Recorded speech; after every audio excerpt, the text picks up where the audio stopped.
शुभ अपराह्न प्यारे विद्यार्थियों, मैं आपकी हिंदी अध्यापिका मीना फोगाट आज फिर आपके सामने एक नए अध्याय के साथ प्रस्तुत हूँ।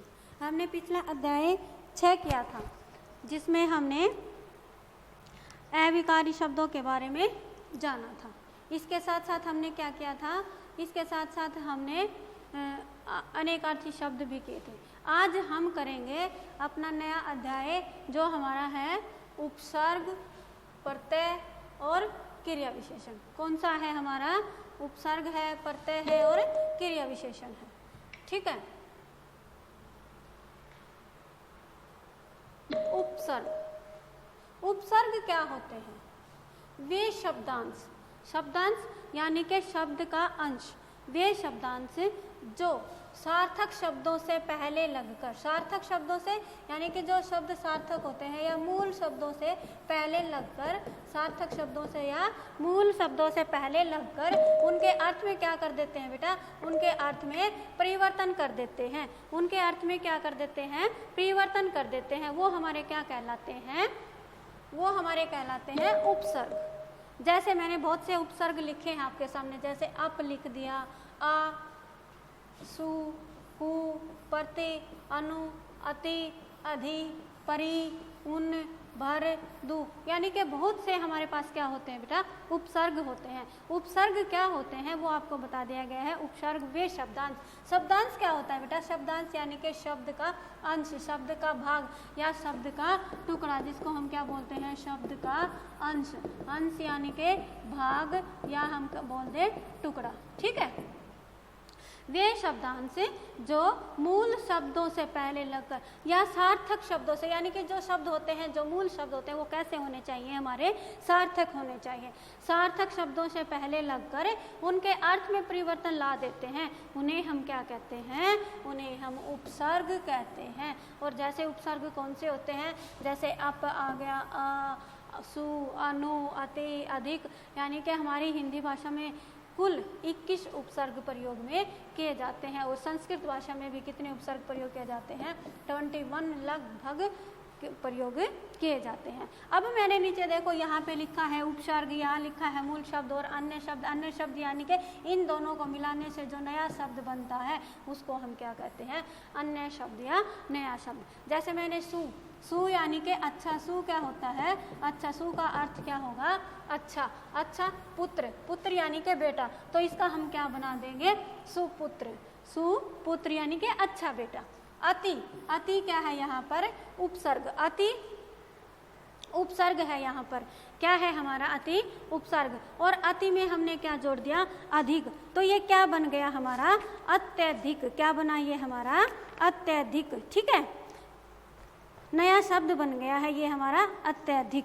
ठीक है। इसके आगे हमने किया है, जैसे मैं कर दूं परि,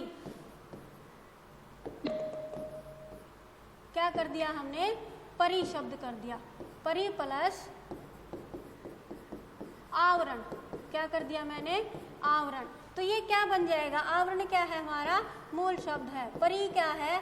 उपसर्ग है। परि क्या है हमारा? उपसर्ग है। इन दोनों को मिलाएंगे तो हमारा नया शब्द क्या बनता है बेटा? पर्यावरण। यानी कि जो हमारा इन्वायरमेंट होता है उसको हम क्या कहते हैं? पर्यावरण। ठीक है। जैसे और है, जैसे उन, उन यानी कि उन का अर्थ क्या होता है? उन होता है एक कम, एक कम। जैसे उन एक कम हो गया, जैसे उन क्या हो गया हमारा? उपसर्ग हो गया। एक कम 20 लिख दिया मैंने। 20, 20 प्लस एक कम, 20 प्लस एक कम का मतलब क्या हो गया? 19, यानी कि 19 से पहले क्या संख्या आती है हमारी? 20 आती है। तो ये सब क्या है हमारे बेटा? उपसर्ग हैं। ठीक है। इसके जैसे प्रति, प्रति भी क्या है हमारा? उपसर्ग है। प्रति प्लस दिन, और नया शब्द इससे क्या बन जाएगा? प्रति यानी कि हर रोज। क्या बन गया ये हमारा? प्रतिदिन।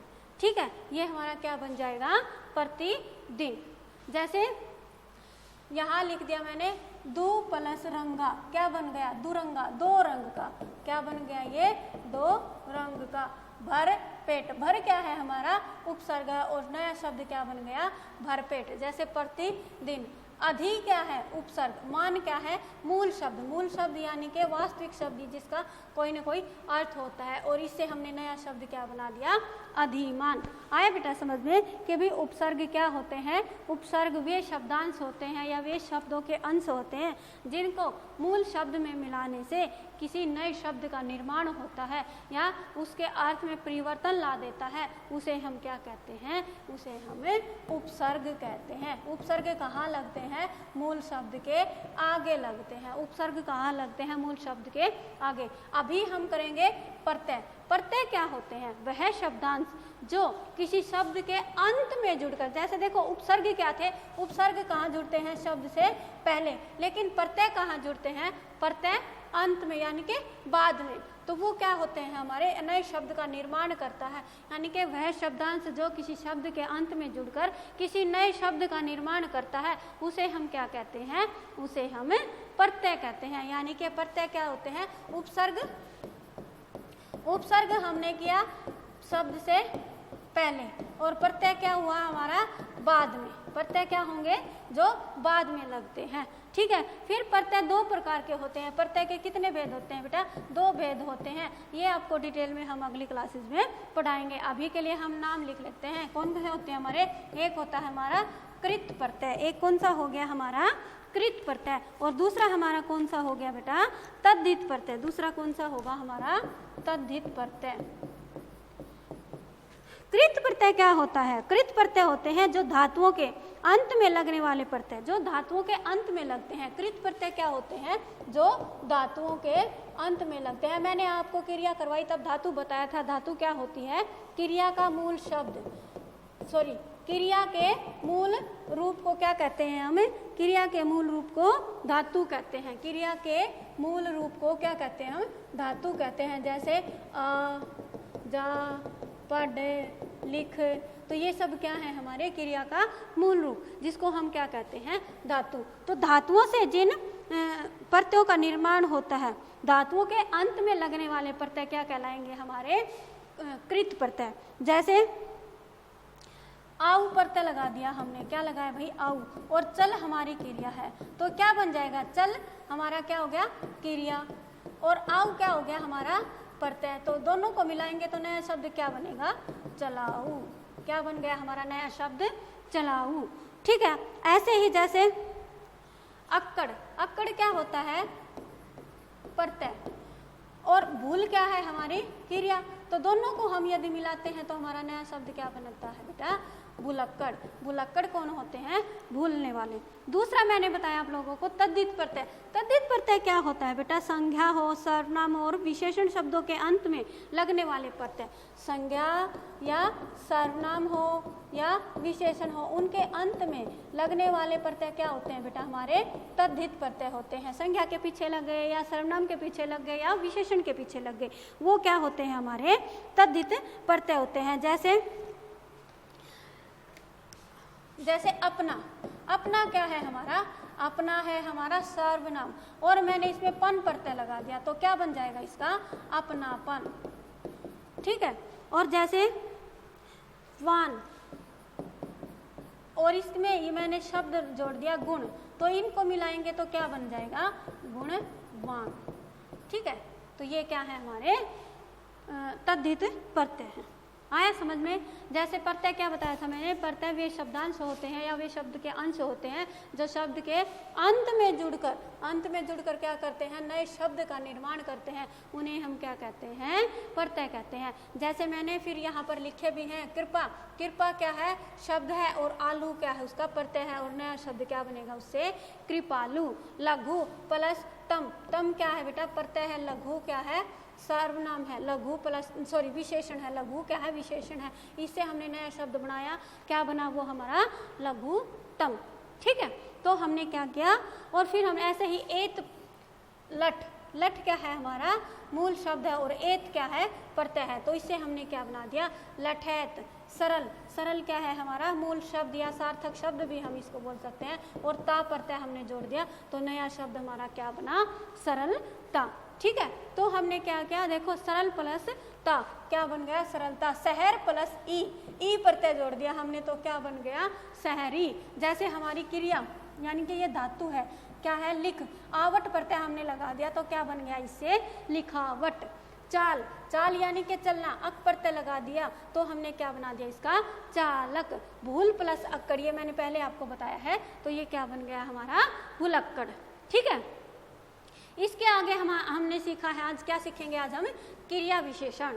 क्रिया विशेषण, विशेषण क्या होते हैं, संज्ञा या सर्वनाम की विशेषता बताने वाले शब्द, लेकिन यहाँ हमने क्या जोड़ दिया है आगे इसके, क्रिया जोड़ दिया है। तो क्रिया विशेषण क्या होते हैं, क्रिया विशेषण वो शब्द होते हैं जो शब्द क्रिया की विशेषता प्रकट करते हैं, उन्हें हम क्या कहते हैं, उन्हें हम क्रिया विशेषण कहते हैं। यानी कि जो शब्द क्रिया की विशेषता बताते हैं उन्हें हम क्या कहेंगे, क्रिया विशेषण। जो शब्द क्रिया की विशेषता प्रकट करते हैं उन्हें हम क्या कहते हैं, क्रिया विशेषण शब्द कहते हैं। जैसे मैंने कुछ शब्द लिखे हैं, जैसे धीरे धीरे, तेज, आज, सामने, कम, ज़्यादा, ध्यानपूर्वक।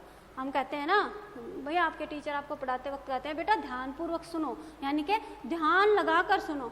बिल्कुल, कल, परसों, यहाँ, बाहर, इधर उधर, यानी कि इधर उधर मत जाओ, ये सब क्या है, हमारे क्रिया विशेषण शब्द हैं। इसके आगे देखो मैंने लिखा है क्रिया विशेषण के भेद। क्रिया विशेषण के कितने भेद होते हैं बेटा, 4 भेद होते हैं। कौन कौन से होते हैं, कालवाचक क्रिया विशेषण, स्थानवाचक क्रिया विशेषण, परिमाणवाचक क्रिया विशेषण और रीतिवाचक क्रिया विशेषण। कौन कौन से किए हमने, कालवाचक, स्थानवाचक और कौन सा किया हमने, परिमाणवाचक और रीतिवाचक। कालवाचक विशेषण, काल यानी कि समय, समय के बारे में जो क्रिया विशेषण बताता है, जो समय की विशेषता बताते हैं, वो क्रिया विशेषण कौन से होंगे, कालवाचक क्रिया विशेषण। यानी कि उस वाक्य के साथ यदि हम कब लगाकर प्रश्न करते हैं तो वो कौन सा हो जाएगा, हमारा कालवाचक क्रिया विशेषण। जैसे मैं कह दूं कि भाई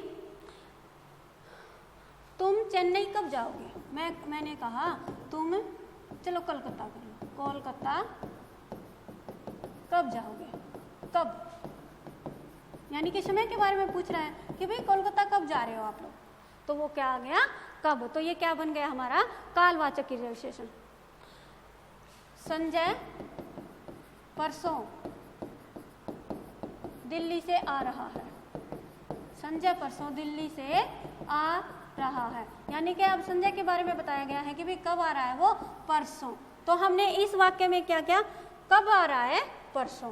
तो हमें किसका पता चला ये कि भाई कौन सा काल हो गया, कौन सा क्रिया विशेषण होगा हमारा, कालवाचक क्रिया विशेषण। तो यानी कि क्रिया विशेषण क्या होते हैं, क्रिया विशेषण भी अव्यय ही होते हैं, जो हमने पहले अध्याय में किया था। अव्यय क्या किया था हमने, जो लिंग वचन कार्य काल के अनुसार परिवर्तित नहीं होते, और उनमें हमने एक पार्ट किया था क्रिया विशेषण, और क्रिया विशेषण का हमने सिर्फ पीछे नाम पढ़ा था। अब हम करेंगे कि भी क्रिया विशेषण के कितने भेद होते हैं, 4 भेद होते हैं। कालवाचक क्रिया विशेषण में क्या बताया कि भाई कब, यानी कि समय के बारे में जिसका बोध होता है वो कौन सा होगा, हमारा कालवाचक क्रिया विशेषण। दूसरा नंबर पे है हमारा स्थानवाचक क्रिया विशेषण। स्थानवाचक क्रिया विशेषण क्या होते हैं, यानी कि वे क्रिया विशेषण जो स्थान के बारे में, जो क्रिया के स्थान की विशेषता बताते हैं। क्या बताते हैं भैया, क्रिया के स्थान की विशेषता बताते हैं, वो क्या हो जाएंगे हमारे स्थानवाचक क्रिया विशेषण।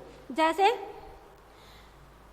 वह यहाँ रहता है, वह यहाँ रहता है, कहाँ रहता है भाई, मैंने कहा ना कि भाई जो भी हमारा वाक्य है यदि वो कालवाचक है तो कब का उत्तर मिलेगा, यदि स्थानवाचक है तो कहाँ का मिलेगा, परिमाण यदि है वो तो कितना आंसर, कितना प्रश्न करेंगे हम कि भी कितना पानी है, बहुत कम पानी है, बहुत ज़्यादा पानी है, तो कितना, कितना के बारे में बताएगा तो वो कौन हो जाएगा हमारा परिमाणवाचक। रीति ढंग के बारे में हमें बताता है। क्रिया विशेषण क्या होता है, रीतिवाचक, जो क्रिया की रीति के बारे में बताता है या ढंग के बारे में बताता है। सबसे पहले हम करते हैं वह यहाँ रहता है, कहाँ रहता है भाई, यहाँ।